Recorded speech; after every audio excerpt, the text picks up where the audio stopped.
Assalamualaikum warahmatullahi taala wabarakatuh. Saya Muhammad Anwar bin Abdullah, nombor matrik 268758. Saya akan menerangkan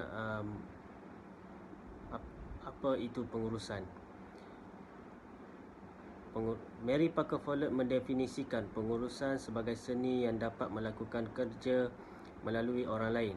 Definisi ini menunjukkan perbezaan asas antara pengurus dan kaki tangan lain dalam sesebuah organisasi. Sebagai contoh, pengurus memberikan arahan kepada pekerja bawahan bagi mencapai objektif.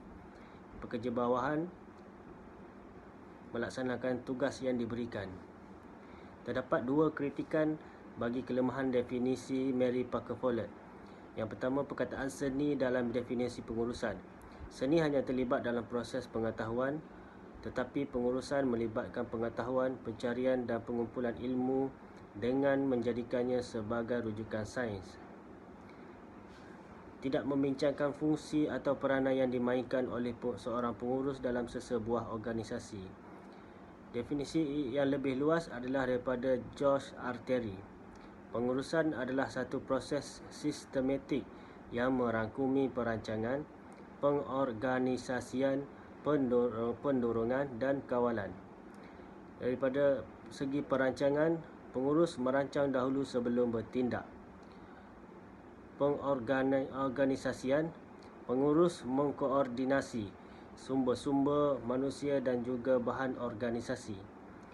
Pendorongan, pengurus memberi motivasi dan memimpin pekerja bawahan. Dan kawalan, pengurus memastikan setiap tugasan yang dilaksanakan tidak tersasar daripada piawaian yang telah ditetapkan. Saya Nurul Syafiqah binti Cik Mansur, nombor ID 268607. Saya akan menceritakan tentang pengurusan. Definisi pengurusan daripada Stephen H. Goldman adalah proses mentadbir dan mengkoordinasi sumber secara cekap dan berkesan. Dilaksanakan bagi mencapai objektif organisasi bagi terus wujud dan bersaing secara sihat. Kecekapan dalam organisasi, pengurus menggunakan input yang minimum bagi mencapai output yang maksimum, dan keberkesanan pula adalah matlamat dan objektif yang telah dicapai setelah melaksanakan tugas dengan betul. Faktor yang mempengaruhi pengurusan adalah persekitaran dalaman dan juga persekitaran luaran. Persekitaran dalaman, politik dalam organisasi, gaya kepimpinan, komunikasi dalam organisasi antara eksekutif dan bukan eksekutif, iklim dan input iaitu sumber manusia, bahan mentah, kewangan dan modal yang merupakan perkara paling penting bagi sesebuah organisasi untuk bergerak.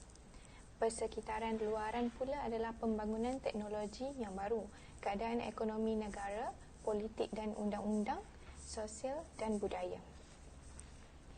Masyarakat sangat bergantung kepada institusi atau organisasi bagi menyediakan produk atau perkhidmatan bagi keperluan harian.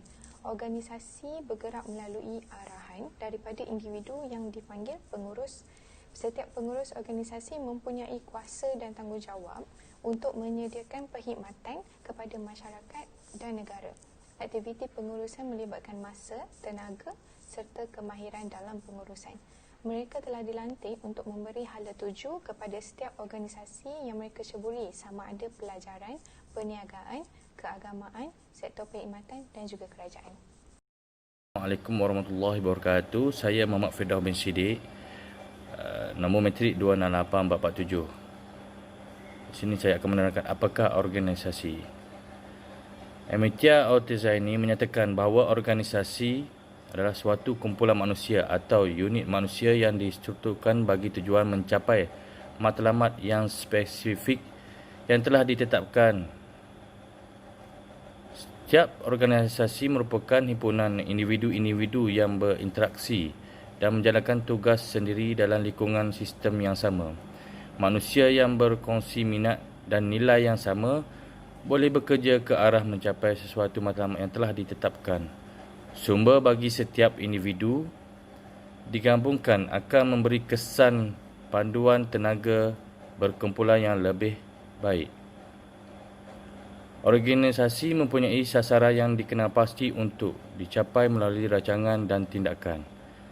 Ia berorientasikan perniagaan yang dapat memberi keuntungan dan juga perkhidmatan kepada masyarakat. Apakah misi, visi dan objektif organisasi anda? Pengenalan organisasi kami. Organisasi utama tempat kami bekerja adalah Polis Diraja Malaysia, iaitu PDRM, yang terdiri daripada 137,574 pegawai kanan polis serta pegawai rendah polis dan pegawai awam.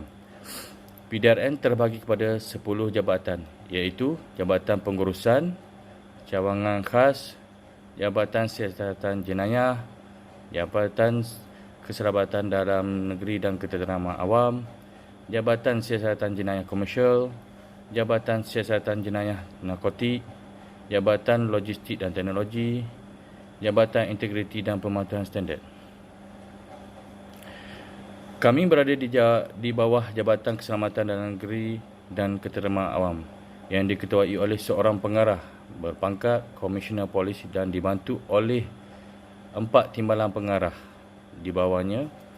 Timbalan pengarah gerakan Jabatan Ketenteraman Awam iaitu berpangkat Deputy Komisioner. Timbalan pengarah PGA berpangkat Deputy Komisioner. Timbalan pengarah Kepolisian Am berpangkat Senior Assistant Commissioner. Timbalan pengarah PGK berpangkat Senior Assistant Commissioner. Misi di bawah Jabatan Keselamatan Dalam Negeri dan Ketenteraman Awam, peneraju keselamatan dan ketenteraman negara. Manakala visi memelihara kedaulatan undang-undang di Malaysia untuk kesejahteraan awam dan keamanan negara. Objektif: meningkatkan keberkesanan penguasaan, mengekalkan ketenteraman awam dan keselamatan negara. Meningkatkan kecekapan dan keberkesanan penguasaan, mutu siasatan serta kelancaran lalu lintas. Meningkatkan keberkesanan penguasaan bagi menjamin keselamatan negara dan ketenteraman awam. Meningkatkan tahap keselamatan darat dan perairan negara.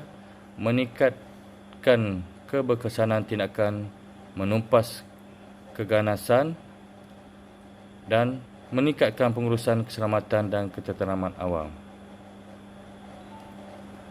Sekian, terima kasih. Saya Zakaria Abid Ahmad, matrik nombor 268702 dari PHUUM Kuantan.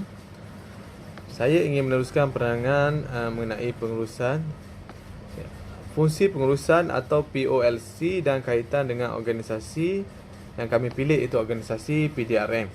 Okey, saya terangkan sedikit mengenai POLC. Yang pertama ialah perancangan. Merupakan proses yang melibatkan penentuan objektif serta tindakan yang perlu dilakukan supaya segala objektif organisasi tercapai. Yang kedua, organisasi. Proses penyusunan dan pengagihan sumber-sumber organisasi untuk mencapai dan melaksanakan tugas yang telah ditetapkan supaya matlamat organisasi dapat dicapai. Yang ketiga ialah kepimpinan. Itu merupakan proses pengurus untuk cuba mempengaruhi gelagat pekerja melaksanakan tugas dengan cekap dan berkesan. Dan yang terakhir iaitu kawalan. Merupakan proses pemantauan prestasi dan memastikan bahawa hasil kerja akhir dilaksanakan mengikut apa yang telah ditetapkan. Okey, kita lihat pada perancangan. Apa itu perancangan? Perancangan merupakan pengurusan tertinggi dalam organisasi, memberi tumpuan kepada perancangan yang berjangka masa panjang sekitar 6 bulan dan ke 5 tahun. peringkat rendah memberi tumpuan untuk merancang aktiviti harian, mingguan atau bulanan. JKDNKA yang diketuai oleh pengarah berpakat Komisioner Polis bertanggungjawab dalam menentukan objektif bagi jabatan PDRM dan juga tindakan yang perlu dilakukan bagi mencapai segala matlamat yang telah ditetapkan oleh organisasi PDRM. Okey, apa itu organisasi?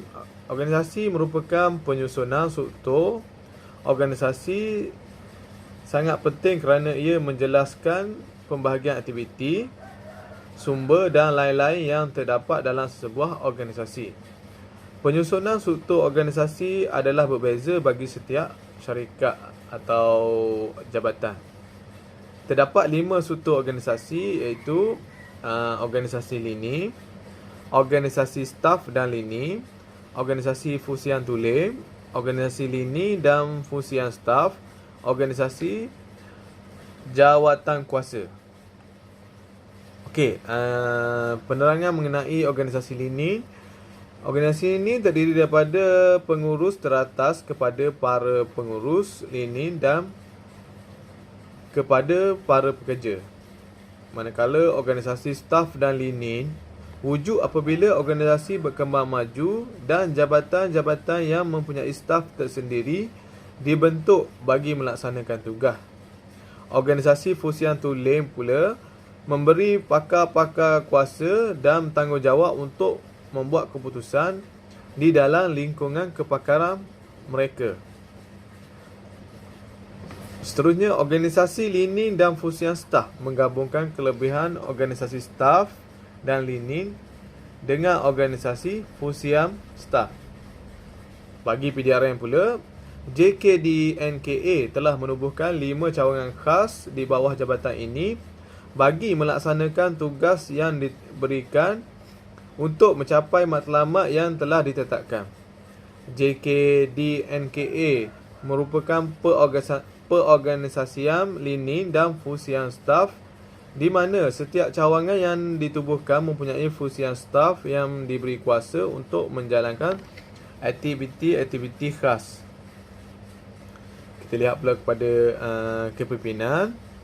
Kepimpinan ialah cara dan keupayaan pemimpin untuk meyakinkan kaki tangan mereka melaksanakan tugas bagi mencapai matlamat organisasi. Kepimpinan menurut John Fresh dan Bertrand Rever mencadangkan 5 aras kuasa, iaitu yang pertama, kuasa pasaan. Kuasa pasaan ni berasaskan perasaan takut pekerja bawahan yang gagal untuk meneruskan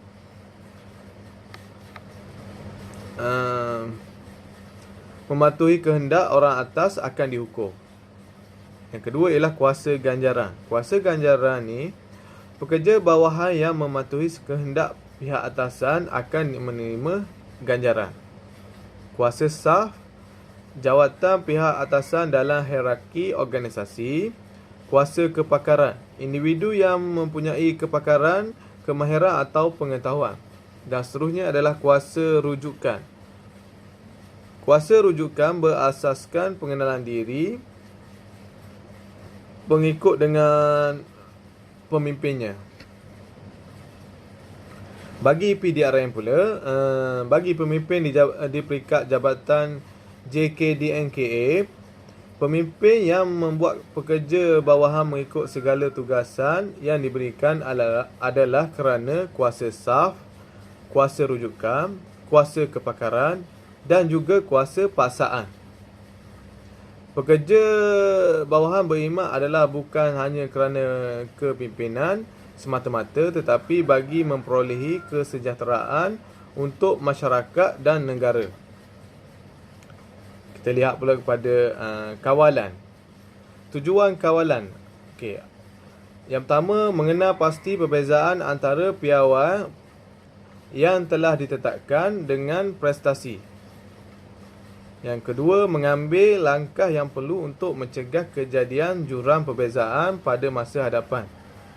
Bagi Jabatan JKDNKA, pemantauan prestasi dilakukan oleh ketua bagi setiap cawangan bagi memastikan segala tugasan telah dilaksanakan dengan baik. Seterusnya dapat disimpulkan bahawa pengurusan diperlukan dalam sebuah organisasi, tidak kira sama ada organisasi itu kecil atau besar, swasta atau badan kerajaan.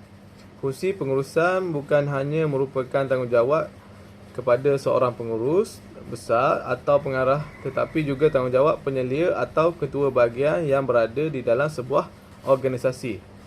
Pengurusan amat penting bagi sebuah organisasi dalam memastikan matlamat organisasi tercapai, memastikan kelancaran perjalanan keseluruhan, memastikan segala sumber iaitu faktor pengeluaran di dalam organisasi digunakan dan diselaraskan dengan baik, serta memastikan tiada pembaziran sumber iaitu faktor pengeluaran di dalam organisasi.